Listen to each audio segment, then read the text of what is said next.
안녕하세요. 캠핑가든 사장입니다. 이번 시간에는 플레이스 네이버 순위 상승에 대한 비결을 말씀드리겠습니다. 그 전에 일반 가게들, 일반 식당들 이제 곰곰이 생각을 해보면 직장이나 집에 왔다 갔다 하는 동선에 있는 가게들은 대부분 아시죠? 아니면 외곽에 있는 식당들, 가보지 못한 곳에서 있는 식당들을 알기에는 참 어려워요. 거의 대부분 검색을 하던가 아니면은 주변 사람들한테 뭐 소개를 받아서 알게 되죠. 저희 가게도 마찬가지고 거의 대부분 가게들도 마찬가지라고 생각을 해요. 거의 번화가에 있는 가게들은 임대료도 비싸고 입지도 좋으니까 관리비도 많이 나오고 이것저것 비용도 많이 들어가고, 대로병에 있는 큰 식당들도 마찬가지로 그렇게 많지도 않고 그 유지비도 많이 들어가고, 보통 사람들이 알고 있는 브랜드의 식당들은 극히 제한적이고 수가 얼마 안 된다고 생각을 하거든요. 근데 일반 식당들, 골목에 있는 식당들, 그리고 눈에 잘 띄지 않는 식당들, 그리고 전에 가보지 못했던 식당들을 알 수 있는 방법은 많지 않아요. 결국은 광고 홍보를 해야 된다고 생각을 하거든요. 물론 맛이 좋고 입소문이 나는 데는 광고 홍보를 안 해도 알아서 찾아오는 가게들도 많이 있죠. 하지만 그 전국적으로 그런 가게들이 많지 않다고 생각을 해요. 일반 소상공인들, 조그만 가게들 하는 식당들이 거의 대부분인데, 그 식당들을 알기에는 보통 사람들이 잘 모르죠. 그 광고에는 여러 가지가 있죠. 뭐 네이버도 있고 인스타도 있고 유튜버도 있고 뭐 당근도 있고 뭐 전단지도 있고 많은 방법으로 광고를 하는데, 사람들이 거의 대부분 네이버 플레이스나 네이버 지도로 검색을 하죠. 거기에 들어가서 어떤 식당이 있는지, 자기가 원하는 컨셉이나 음식이 어떤 게 있는지 검색을 한 다음에 사람들이 이제 오잖아요. 그런데 그 상위에 뜨는 업체들은 뭐 기껏 해봤자 뭐 1위부터 10위, 20위, 30위권에만 좀 화면에 보이지, 그 이후에는 사람들이 검색하는 것도 힘들어하고 잘 노출도 안 되고 있는지 없는지도 모르고 그러잖아요. 제 가게 같은 경우에도 얼마 전까지만 해도 네이버로 야당 맛집으로 검색하면은 100위권으로 넘어갔었거든요. 그런 걸로 보면 한 페이지에 한 5개 정도의 업체가 나와요. 그러면 100이라고 해도 한 20페이지를 넘겨야 돼요. 근데 과연 사람들이 20페이지까지 넘기면서 과연 저희 가게를 올지, 만약에 20페이지를 넘기고 온다고 한들 그 앞에 있던 가게들이 더 매력적이면 다른 가게로 가겠죠. 저도 장사한 지 3년이 됐는데 꾸준히 지속적으로 네이버 플레이스 광고를 했어요. 제가 스스로 하기가 힘들어서 광고업자를 통해서 일주일에 50만 원 정도, 4주 한 달 동안은 한 200만 원 정도를 썼어요. 물론 순위가 올라갈 때도 있었고 뭐 떨어질 때도 있었고, 한 달 이상 네이버 플레이스에서 야당 맛집으로 1위를 한 적이 있었고, 그리고 200위 이상 떨어질 때도 있었어요. 근데 참으로 신기하더라고요. 제가 한 달에 200만 원 그 이상을 쓰고 있는데 그 순위권에 오르지도 못하고, 저도 200만 원 정도 썼으면 그래도 10위권, 20위권을 바라보고 있는데 100위, 200위를 하니까 이게 뭔가. 그리고 동일하게 하고 있는데 또 1위를 해요. 그 기준이 없는 거예요. 그래서 요즘에는 이제 업자를 안 통하고 제가 한두 달 전부터 플레이스 세팅을 하고 이제 관리를 했어요. 그래서 지금은 한 25위 정도, 이제 20위권에 이제 들었거든요.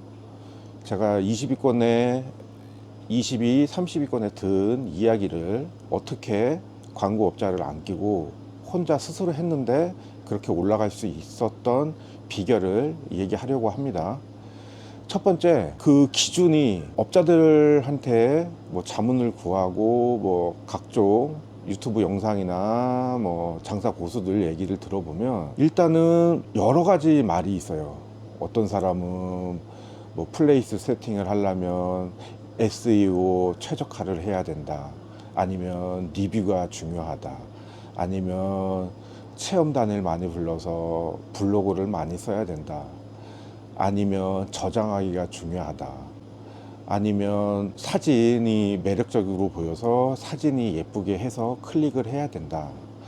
이것저것을 다 해봤죠. 저도 저희 가게에 있는 사진이 매력적이지 않다고 생각을 해서 기존에 있던 가장 매력적인 사진하고 최근에 다시 메뉴를 개편하면서 했던 거를 다시 촬영을 하고 다시 올리고, 그런데도 저는 이해가 안 가는 게, 사진이 예쁘고 맛있게 보인다고 해서 네이버 직원이 전국에 있는 수만 가지 수십만 가게를 보면서 아, 이 사진은 이쁘네, 여기는 이쁘니까 올리자, 아, 이 사진은 별로네, 여기는 순위를 떨어뜨리자, 그런 것도 아닐 거예요. 그 기준이 과연 무엇일까, 그런 궁금증도 생기고 의아함도 생기더라고요. 그래서 일단 저는 요즘에 이제 챗 GPT로 어떻게 하면 더 매력적인 사진이냐, 어떤 게 더 끌리는 사진이냐 물어봤어요.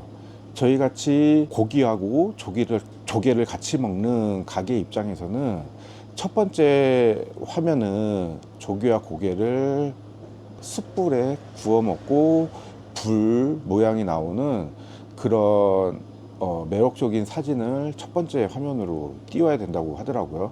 저는 그 전까지는 동영상을 첫 번째 페이지로 띄웠거든요. 동영상 띄우는 방법은 새소식에 글을 올리면 그 새소식 동영상 이미지가 첫 번째 플레이스 화면으로 떠요. 나는 이미지보다 동영상이 더 매력적이라고 생각을 했거든요. 움직이는 화면으로 보면 사람들이 더 매력적으로 생각해서 클릭을 할 거라고 생각을 했는데, 막상 그렇게 해도 아니더라고요.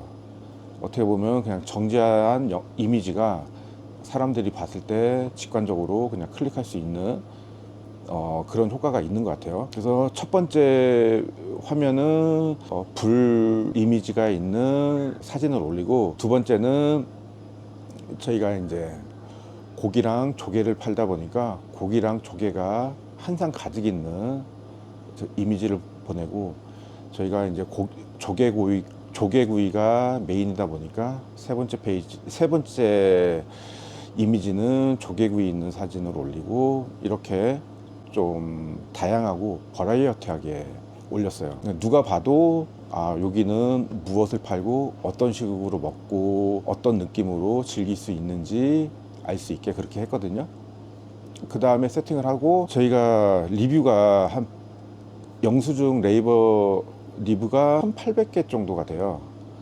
저희가 3년 동안 열심히 손님들한테 이렇게 리뷰를 받아서 1800개 정도가 됐는데, 이 정도면은 야당에서 적은 수량이 아니거든요. 블로그 리뷰도 한 450개 정도 되고 합해서 한 2200개 정도가 넘는데, 그런다고 했어도 상의가 안 되더라고요. 왜 도대체 안 될까? 이렇게 딴 데 나보다 훨씬 적은 업체도 나보다 더 상위에 있는데 이것도 불공평하잖아요. 리뷰가 많으면 순위를 올려줘야지. 보니까 그것도 챗GPT한테 물어보니까 예전에 리뷰가 많이 쌓인 것보다 현재 최근에 리뷰가 많이 쌓인 게 중요하고, 리뷰 쌓인 양도 중요한데 리뷰의 질이 더 중요하대요. 그냥 맛있어요, 좋았어요가 아니라 구체적으로 조개구이를 먹으면서, 그리고 뭐 회식 자리에 뭐 아니면 뭐 생일 모임에 아니면 애견 동반하면서 좋은 시간 보냈고, 뭐 야당 맛집, 뭐 삼겹살 맛집, 뭐 쭈꾸미 맛집, 그런 식으로 구체화된 단어를 써서 사람들이 검색하면 뜰 수 있게 만들어야 된다고 하더라고요.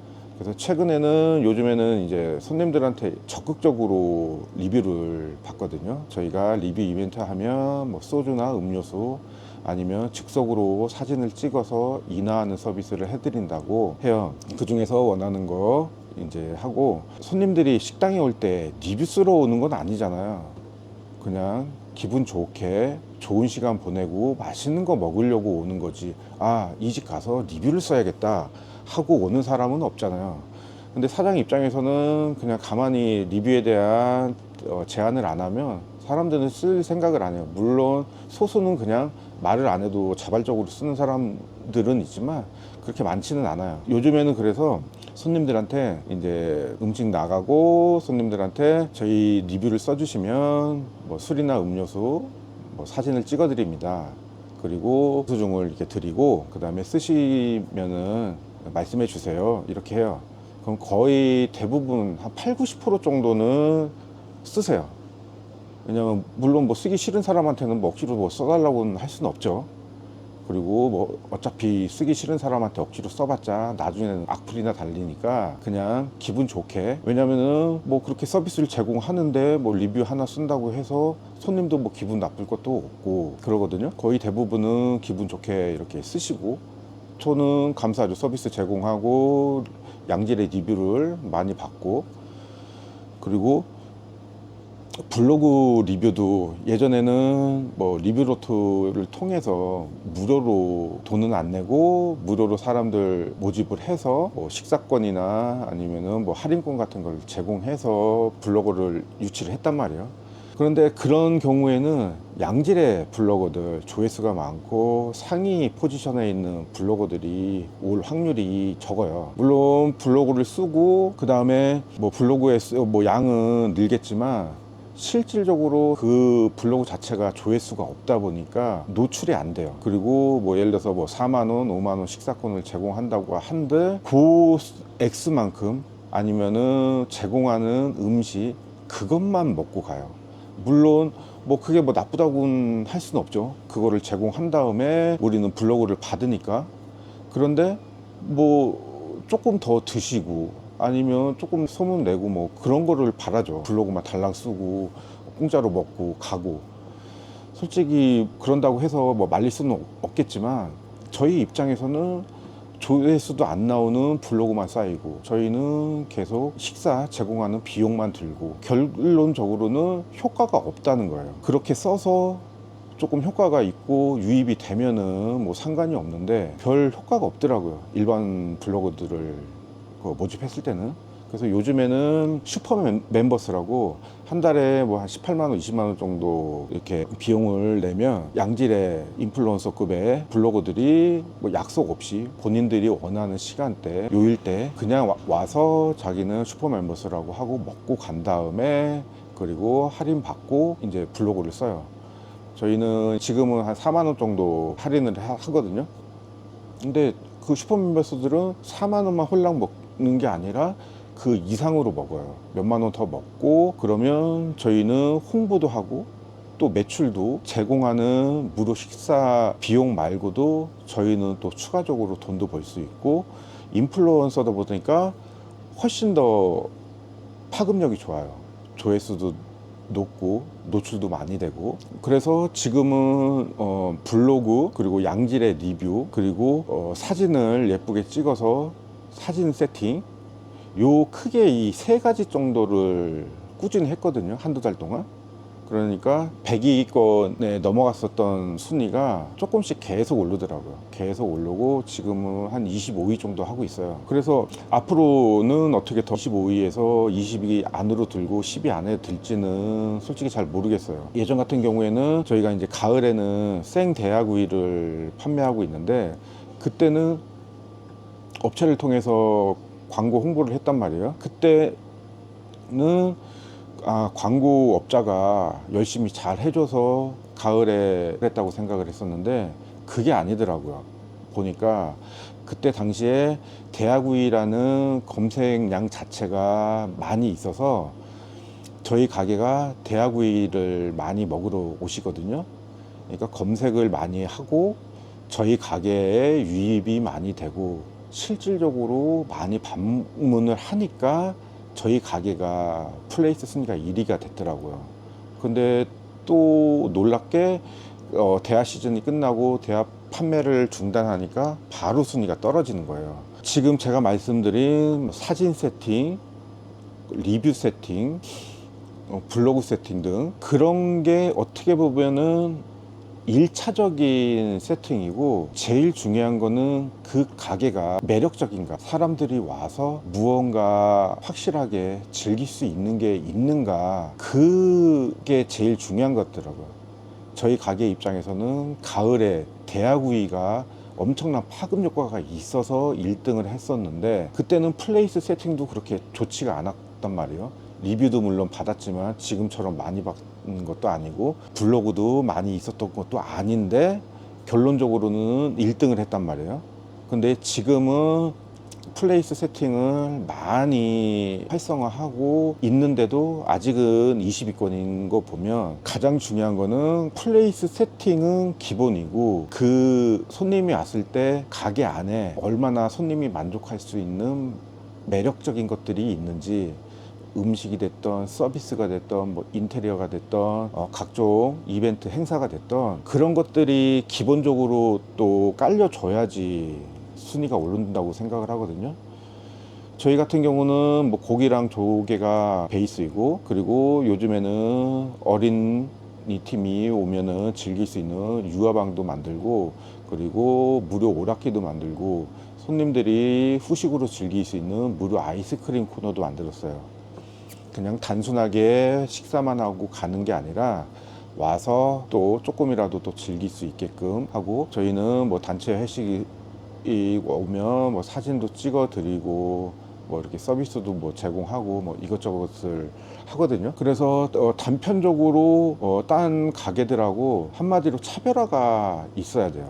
차별화가 없으면은, 요즘에는 일반 뭐 고깃집도 많고 뭐 양념 고깃집도 많고 뭐 구워 나오는 고깃집도 많고 뭐 이것저것 많은데, 특색이 없으면 굳이 거기를 갈 이유가 없는 거죠. 계속 이유를 찾게끔 사장이 노력을 해야죠. 그래서 저도 지금 계속 이제 상위로 플레이스 순위를 상위로 계속 올리게끔 이것저것 시도 중이에요. 그래서 여러분들도 실질적으로 뭐 업자를 통해서 하는 분들이 대부분 뭐 한 7, 80% 정도 되고, 스스로 하는 분들이 뭐 한 1, 20% 정도로 알고 있는데, 저도 마찬가지예요. 처음에는 저 혼자 하기, 왜냐면 장사하기에도 힘드니까 시간도 없고 업자를 그냥 섭외해서 업자한테 의뢰하는 게 더 편하고, 그런데 요즘에는 네이버가 너무 까다로워져서 모든 게 뭐 가짜 리뷰나 뭐 이런 게 있으면은 다 지워지고 다 순위도 다 뒤로 밀리게 하고 해서, 요즘에는 실질적인 데이터, 실질적인 뭐 리뷰가 아니면 별 의미가 없는 것 같아요. 그러니까 돈만 쓰고 그 효과는 없어지는 거죠. 물론 저같이 이제 혼자 스스로 하는 사람은 어떻게 보면 조금 더 뭐 정신적으로나 뭐 육체적으로나 좀 더 힘들긴 한데, 어떻게 보면 제가 이제 광고 업자한테 내는 돈은 없으니까 그게 어떻게 보면 더 합리적이라고도 할 수 있죠. 광고비로 뭐 1, 200 쓰시는 사장님들도 많겠지만 말이 1, 200이지 1, 200을 벌려면 진짜 얼마나 몇 날 며칠 또 몇백을 더 버려야 되는 거잖아요. 그래서 저도 아직은 뭐 플레이스 세팅이나 플레이스 홍보 아니면 뭐 기타 딴 광고에 대해서 뭐 논할 정도의 뭐 수준은 아니고, 제가 전문가도 아니니까 여러분한테 뭐를 어떻게 해라 이렇게 할 지금 수준은 아니지만, 제가 직접 해보고 제가 직접 느꼈던 부분에 대해서 말씀드리는 거니까, 여러분들도 한번 참고해서 저같이 한번 플레이스 세팅도 바꾸고 사진도 바꾸고 리뷰도 바꿔보고 이것저것 한번 바꿔보면 좀 효과가 있지 않을까 생각합니다. 오늘 감사드리고요. 다음에 또 뵙겠습니다.